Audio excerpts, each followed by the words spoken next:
Question number 11 तक solve किया है। अभी 12 से शुरू करते हैं।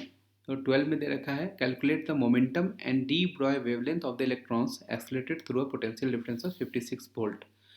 तो इलेक्ट्रॉन्स को एक्सलेट किया गया पोटेंशियल डिफरेंस से, तो इलेक्ट्रॉन में जो एनर्जी आएगी e into v naught is equal to half m v square. तो यहाँ से मोमेंटम निकाल सकते हैं और डी ब्रॉय वेवलेंथ निकालने के लिए हमें क्या करना होगा, lambda is equal to h बटा p, where p is equal to m v. तो एक बार मोमेंटम निकल जाएगा तो हमें लैम्डा भी निकल जाएगा, लेकिन मोमेंटम हम यहाँ से निकालने नहीं जाएंगे, थोड़ा सा कैलकुलेशन टफ हो जाता है। तो हम सिंप्लीफिकेशन थोड़ा सा यूज करेंगे जो एनसीईआरटी की थ्योरी में दे रखा है। क्या दे रखा है, हाफ एम वी स्क्वायर को हम कैसे लिख सकते हैं, 1/2 एम स्क्वायर वी स्क्वायर बटा एम। तो यहाँ हो गया ये पी स्क्वायर बटा 2m, ये किसके बराबर है, ई इंटू वी नॉट के बराबर है। तो P इससे निकल के आता है 2m e into v naught square root. और यहाँ से अगर लैम्डा निकालने जाएंगे तो lambda is equal to h divided by p, p means 2m e into v naught. अब यहाँ पे h कांस्टेंट है, m कांस्टेंट है, e कांस्टेंट है, 2 कांस्टेंट है, तो इस सारे कांस्टेंट की वैल्यू रख के हमें निकाल के बताया गया है। ये सिंप्लीफाइड आता है 1.227 बटा root under v naught, v naught जो पोटेंशियल से एक्सलेट किया गया, और ये वैल्यू किस में होगी, नैनोमीटर में। तो इस फैक्ट को हम यूज करेंगे इस क्वेश्चन में और भी आगे के क्वेश्चंस में, ताकि हमें बार बार वही कैलकुलेशंस मास इलेक्ट्रॉन को मल्टीप्लाई ना करना पड़े। ठीक है, तो यहाँ से पहले लैम्डा निकाल लेते हैं वी नॉट की वैल्यू रख के, और लैम्डा जब निकल जाएगी तो इस वैल्यू को फिर से, इस इक्वेशन को फिर से यूज करके हम पी निकाल लेंगे। तो सबसे पहले लैम्डा निकालते हैं। Lambda is equal to 1.227, v naught यहाँ दे रखा है 56 वोल्ट जो कि स्क्वायर रूट में जाएगा और ये वैल्यू नैनोमीटर में आएगी। तो 56 का स्क्वायर रूट करना है तो इसको थोड़ा सा गौर से देखेंगे। 7 का स्क्वायर हमें पता है 49, 8 का स्क्वायर पता है 64, तो 56 इन दोनों के बीच की है, तो जो स्क्वायर रूट भी है इन दोनों के बीच में कहीं आएगा। तो हम इसको अप्रोक्सीमेट करते हैं 1.227 डिवाइडेड बाई, ये बीच में ले लेते हैं 7.5 से।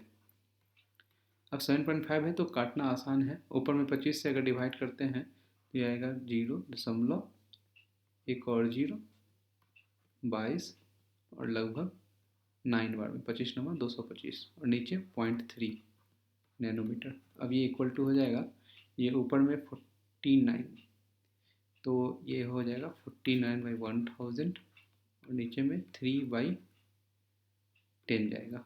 ये लगभग 16 बार में 3 से कट जाएगा 49, तो ये हो जाएगा 16, ऊपर में 160, नीचे में और 100 यहाँ ले ले और 10⁻⁹ में एक और दे दो, तो ये हो जाएगा 10⁻, अगर यहीं रहने देते हैं इसको नैनोमीटर में ही लेके चलते हैं क्योंकि आपका आंसर नैनोमीटर में दे दिया हुआ है, एंगस्ट्रॉम में नहीं दिया है। तो ये हो गया 0.16 नैनोमीटर। एंगस्ट्रॉम में लिखना चाहेंगे तो 1.6 एंगस्ट्रॉम हो जाएगा। ठीक है, तो ये तो निकल गया लैम्डा। दूसरा है अब मोमेंटम। तो ए पार्ट में मोमेंटम निकालना है हमें, तो P इज इक्वल टू हो गया h बाई लैम्डा। h का वैल्यू रखेंगे 6.63 इंटू 10⁻34, लैम्डा निकल के आया है 1.16 इंटू 10⁻⁹, यहाँ से रख लिया इसको। तो ये ऊपर देखेंगे तो 16 से 4 बार में लगभग 16 चुके 64, तो 40 बार में, चूँकि यहाँ पे 0.16 है, यहाँ 6.10, तो ये 40 बार में, और ऊपर गया 34 और इधर से 9 गया, तो ये हो गया -25, तो इसको लिख सकते हैं 4.0 लगभग इंटू 10⁻24, और ये इसका यूनिट kg मीटर पर सेकेंड। हम आपने देखा हमने पहले लैम्डा निकाला है फिर पी को निकाला है। अगर क्वेश्चन में आपका लैम्डा नहीं पूछ रहा है, डायरेक्ट पी पूछ रहा है, तो पी को हम इस इक्वेशन से निकाल सकते हैं। यहाँ पे कैलकुलेशन करना पड़ेगा, लेकिन हमें दोनों चीज़ निकालना था तो हमने सिंप्लीफिकेशन थोड़ा सा यूज कर लिया है। ठीक है, क्वेश्चन नंबर 13 में देखते हैं। उसी टाइप का क्वेश्चन है, what is the momentum, speed and D Broglie wavelength of an electron with kinetic energy of 120 electron volt. यहाँ पे काइनेटिक एनर्जी इलेक्ट्रॉन का दे रखा है 120 इलेक्ट्रॉन वोल्ट। अब इलेक्ट्रॉन वोल्ट के टर्म में है तो इसको हम बोल सकते हैं कि इलेक्ट्रॉन को 120 वोल्ट एक्सेलरेटिंग पोटेंशियल से, मीन्स पोटेंशियल डिफरेंस से एक्सेलरेट किया गया होगा, तो इसमें एनर्जी आई है 120 इलेक्ट्रॉन वोल्ट। तो हम वो फार्मूला को यूज कर सकते हैं ऐसा बोलने के बाद। Lambda is equal to h by p जो फार्मूला है उसमें हम ये क्या कर सकते हैं 1.227 बाई root under v naught nanometre, इसको यूज कर सकते हैं। अगर हम इसको डायरेक्ट काइनेटिक एनर्जी ही बोलते हैं, half mv² is equal to 120 electron volt, तो वहाँ से हमें पहले मोमेंटम निकालना पड़ेगा और फिर इक्वेशन में पुट करना पड़ेगा।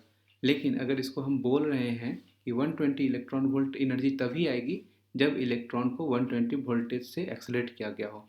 तो ये जब वोल्टेज पता चल गया तो इसको यहाँ डायरेक्टली रख के निकाल सकते हैं। तो ये थोड़ा सिंप्लीफाई हो जाता है। यहाँ पे है 1.227 divided by root under 120 nanometre. अब 120 किसके स्क्वायर के अप्रोक्सीमेट है, 11 के। 11 स्क्वायर 121 होता है, तो यहाँ पे पुट कर लेते हैं 1.227, ये थोड़ा सा अप्रोक्सीमेट हो जाएगा, डिवाइडेड बाई 11 नैनोमीटर। 11 से डिवाइड करेंगे तो ये आएगा, पॉइंट आ गया एक, और 17 बचेगा उधर, तो लगभग 2 नैनोमीटर। तो ये लैम्डा निकल के आ गया। तो ये हमारा निकला है अभी सी पार्ट। ए में है मोमेंटम, बी में है स्पीड। तो मोमेंटम अब निकाल लेंगे डी बड़ा वेवलेंथ से, lambda is equal to h by p, इसलिए p is equal to h by lambda. तो एच है 6.63 10⁻⁻34, लैम्डा अभी निकल के आया है 0.112 इंटू 10⁻⁹। तो नीचे में देखिए 112 है, ऊपर में 663 है, लगभग 6 बार में ये कटेगा। तो 6 और दशमलव एक अंतर पे है, तो 60 हो गया, ऊपर 25, तो ये लगभग आ जाएगा 6.0 इंटू 10⁻⁻24 kg मीटर पर सेकेंड। अब ये P निकल गया है, P होता है m इंटू भी, P निकल गया ये हमारा 6 इंटू 10⁻24, यहाँ से वेलोसिटी भी निकाल सकते हैं। तो वेलोसिटी क्या हो जाएगा, v is equal to 6 into 10⁻24 बटा मास ऑफ इलेक्ट्रॉन 9.19 इंटू 10⁻31, ये लगभग 6/9 है। तो 3 जा 3 जा 2/3 इंटू 10 ऊपर गया 87 मीटर पर सेकेंड। 2/3 होता है 0.67, ये हो गया लगभग 6.7 इंटू 10⁶ मीटर पर सेकेंड। ठीक है, तो अगले वीडियो में मिलते हैं क्वेश्चन नंबर 14 से। Thank you.